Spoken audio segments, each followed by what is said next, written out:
એએમસીના light વિભાગે બુદ્ધિનું દેવાળું ફૂક્યું। મેમનગર પાસે વિવેકાનંદ 4 રસ્તા પાસે સીસીટીવી કેમેરા રિપેરિંગમાં પ્રદર્શન કર્યું। સાધનો હોવા છતાં હેવી ડમ્પરનો ઉપયોગ કર્યો। ડમ્પરની હાઇડ્રોલિક ટ્રોલી ઊંચી કરીને સીસીટીવીનું રિપેરિંગ કામ કરાયું। સાધનો હોવા છતાં જોખમી રીતે કામગીરી કરાઈ। એએમસી પાસે હાઇડ્રોલિક લેડર્સ મશીન હોવા છતાં ડમ્પરનો ઉપયોગ કરવામાં આવ્યો છે। તમામ સાધનો હોવા છતાં પણ કોઈ વ્યક્તિ આ રીતે બુદ્ધિનું પ્રદર્શન કરે ખરા, પરંતુ આ તો એએમસી છે ભાઈ।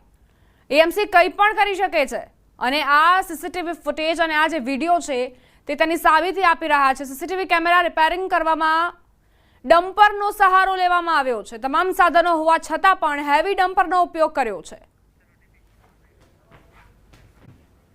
સુરતથી જ્યાં વધુ 7 દર્દી કોરોના પોઝિટિવ આવ્યા છે। પાલના તબીબ કોરોના પોઝિટિવ, મુંબઈથી પરત આવેલા વૃદ્ધ સહિત 7ને કોરોના પોઝિટિવ।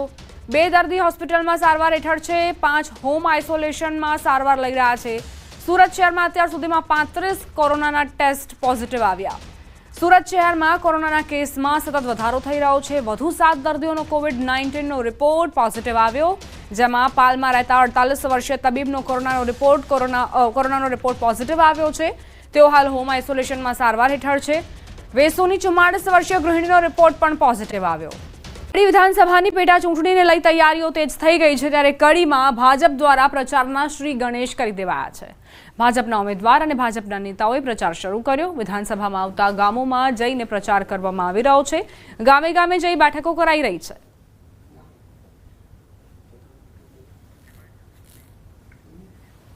આજે ખેરપુરથી શ્રી ગણેશ થયા છે અને બહુમતી વધારે સંખ્યામાં લોકોની ઉપસ્થિતિમાં તમામ કાર્યકર્તાઓ સાથે રહીને આજે એમનો પ્રવાસ ચાલી રહ્યો છે, ત્યારે લોકો એમને આવકારે છે અને લોકો એમને માન્ય મોદી સાહેબના નેતૃત્વમાં અને આપણા ભૂપેન્દ્રભાઈ પટેલ સાહેબના નેતૃત્વમાં ગુજરાત અને દેશનો જે વિકાસ થઈ રહ્યો છે, વાત લઈને વિકાસની રાજનીતિ સાથે અમે લોકોમાં મત માંગવા આપે ગયા છે, ત્યારે લોકો હરેક આપણને આવકાર આપે છે। રિસ્પોન્સ લોકોનો બહુ સારો મળે છે। ગામે ગામ અમે જે ખેરપુરથી શરૂઆત કરી તો લોકો ખૂબ જ મોટી સંખ્યામાં ઉપસ્થિત રહી અને કહેવામાં આવે છે કે ભાઈ અમે તમારી સાથે જ છીએ, પાર્ટી ભાજપની સાથે જ છીએ અને વધુમાં વધુ મત અમે આપને અપાવીશું। સ્થાનિક સ્વરાજની ચૂંટણીનો ધમધમાટ શરૂ। ભુજ મામલતદાર કચેરીએ ઉમેદવારોએ ફોર્મ ભર્યા। વડઝર ગામના સરપંચ ઉમેદવાર તરીકે કિશોરસિંહ સોઢાએ દાવેદારી નોંધાવી છે। કુલ 7 સભ્યોએ ઉમેદવારી ફોર્મ ભર્યા છે। વિવિધ તાલુકા મથકોએ ફોર્મ ભરવાનો સિલસિલો જારી। મોટી સંખ્યામાં લોકો મામલતદાર કચેરીએ ઉમટ્યા। ભુજ મામલતદાર કચેરીએ ઉમેદવારોએ પોતાની ઉમેદવારી નોંધાવી છે। વિવિધ તાલુકા મથકોએ ફોર્મ ભરવાનો સિલસિલો યથાવત જોવા મળી રહ્યો છે। ચૂંટણીમાં માહોલ કચ્છમાં સ્થાનિક સ્વરાજની ચૂંટણીનો ધમધમાટ તેજ થયો છે, ત્યારે ઉમેદવારો પોતાની ઉમેદવારી નોંધાવવા ભુજ મામલતદાર કચેરીએ પહોંચ્યા હતા। સ્થાનિક સ્વરાજની ચૂંટણીનો ધમધમાટ શરૂ। ભુજ મામલતદાર કચેરીએ ઉમેદવારોએ ફોર્મ ભર્યા। વડઝર ગામના સરપંચ ઉમેદવાર તરીકે કિશોરસિંહ સોઢાએ દાવેદારી નોંધાવી છે। કુલ 7 સભ્યોએ ઉમેદવારી ફોર્મ ભર્યા છે। વિવિધ તાલુકા મથકોએ ફોર્મ ભરવાનો સિલસિલો જારી। મોટી સંખ્યામાં લોકો મામલતદાર કચેરીએ ઉમટ્યા। ભુજ મામલતદાર કચેરીએ ઉમેદવારોએ પોતાની ઉમેદવારી નોંધાવી છે। વિવિધ તાલુકા મથકોએ ફોર્મ ભરવાનો સિલસિલો યથાવત જોવા મળી રહ્યો છે। ચૂંટણીમાં માહોલ કચ્છમાં સ્થાનિક સ્વરાજની ચૂંટણીનો ધમધમાટ તેજ થયો છે, ત્યારે ઉમેદવારો પોતાની ઉમેદવારી નોંધાવવા ભુજ મામલતદાર કચેરીએ પહોંચ્યા હતા। સ્થાનિક સ્વરાજની ચૂંટણીનો ધમધમાટ શરૂ। ભુજ મામલતદાર કચેરીએ ઉમેદવારોએ ફોર્મ ભર્યા।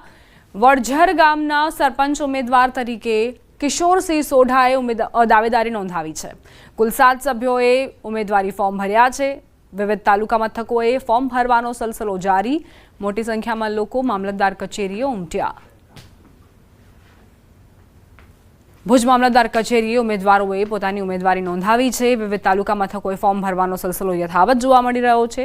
ચૂંટણીમાં માહોલ કચ્છમાં સ્થાનિક સ્વરાજની ચૂંટણીનો ધમધમાટ તેજ થયો છે, ત્યારે ઉમેદવારો પોતાની ઉમેદવારી નોંધાવવા ભુજ મામલતદાર કચેરીએ પહોંચ્યા હતા। સભાની ચૂંટણીને લઈને પ્રચાર શરૂ। ભાજપે પ્રચારના કર્યા શ્રી ગણેશ। ભાજપના ઉમેદવાર અને નેતાઓ પ્રચારમાં જોડાયા। કડી વિધાનસભામાં આવતા ગામોમાં જઈ કરવામાં આવી રહ્યો છે પ્રચાર। ગામે ગામે જઈ પ્રચાર કરવામાં આવી રહ્યો છે। ગામે ગામે બેઠકો કરી પ્રચાર કરાઈ રહ્યો છે। જોઈતા ગામની કમાન લોકોએ મહિલાઓને સોંપી ચૂંટણી સમરસ કરી અનોખું ઉદાહરણ પૂરું પાડ્યું. ચૂંટણી આવતા ગામમાં ઝઘડા થતા હોય છે, પરંતુ બનાસકાંઠાના વડગામ તાલુકાના જોઈતા ગામે એકતાનું ઉત્તમ ઉદાહરણ પૂરું પાડ્યું છે. ગ્રામજનો એક થઈ ચૂંટણીને બદલે બહુમતીથી સમરસ કરી મહિલા સરપંચ, ઉપસરપંચ અને સભ્યોની વરણી કરી અનોખું ઉદાહરણ પૂરું પાડ્યું. પહેલા જોઈતા ગામ અંધારિયા ગ્રુપ ગ્રામ પંચાયતમાં આવતું હતું. હવે અલગ થતા સૌ પ્રથમવાર જોઈતા ગામે ગ્રામ પંચાયતની ચૂંટણી યોજવાની હતી. સામાન્ય સ્ત્રી સીટ હોવાથી સમગ્ર જોઈતા ગ્રામજનોના સાથ અને સહકારથી જોઈતા ગ્રામ પંચાયતને સમરસ કરાઈ. સમગ્ર ગ્રામજનો દ્વારા મહિલાઓને સરપંચ, ડેપ્યુટી સરપંચ અને મહિલા સદસ્યોની વરણી કરતા સમગ્ર ગામમાં ખુશી છવાઈ. મહિલાઓને સુકાન સોંપી જોઈતા ગામનો વિકાસ થાય તેવી ખુશી વ્યક્ત કરી. મહિલા સરપંચ મંજુલાબા ચાવડાએ ખાતરી આપી કે ગામના વિકાસની સાથે સાથે ગામની એકતા અને ભાઈચારા સાથે રહીને ગામના વિકાસના જે કામો બાકી છે તે પૂરા કરશે.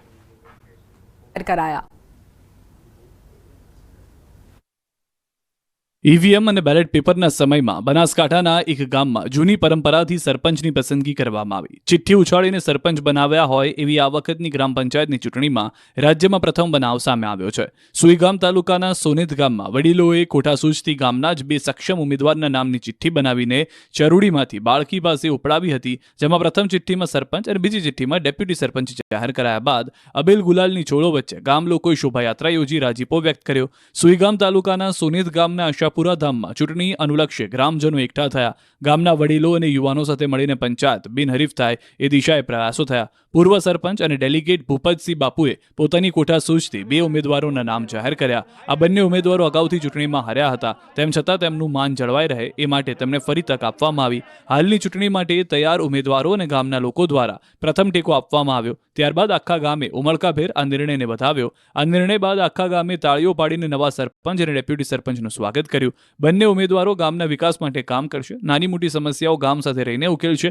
ઉપરાંત ગામ લોકોએ પણ તેમને સહકાર આપવાનો સંકલ્પ વ્યક્ત કર્યો હતો. કોંગ્રેસના ધારાસભ્ય કિરીટ પટેલે અનોખી અને મહત્વની જાહેરાત કરી છે. તેમણે ગ્રામ પંચાયતની ચૂંટણી દરમિયાન થતા ઝઘડાઓ અને વેરઝેર અટકાવવા સમરસ પંચાયતોનું અભિયાન હાથ ધર્યું. ધારાસભ્યએ સોશિયલ મીડિયા મારફતે જાહેરાત કરી કે તેમના વિસ્તારમાં જે ગ્રામ પંચાયત બિનહરીફ કે સમરસ થશે તેમને સરકારી ગ્રાન્ટ ઉપરાંત વધારાની 2.5 લાખની ગ્રાન્ટ આપવામાં આવશે. મારા મત વિસ્તારની અંદર જે પણ ગ્રામ પંચાયત બિનહરીફ થશે અથવા સમરસ થશે એ ગ્રામ પંચાયતને રાજ્ય સરકારની જે ગ્રાન્ટ વધારાની મળે છે એનાથી 2.5 લાખ રૂપિયાની ગ્રાન્ટ દરેક ગ્રામ પંચાયતને હું વધારાની પૂરી પાડીશ. એટલે જે પણ ગ્રામ પંચાયતની અંદર ચૂંટણીઓ છે એ તમામ લોકોને મારી વિનંતી છે કે ગામની અંદર શાંતિ, સલામતી અને એકતા જળવાય એના માટે સમરસ ચૂંટણીઓ કરવી જોઈએ.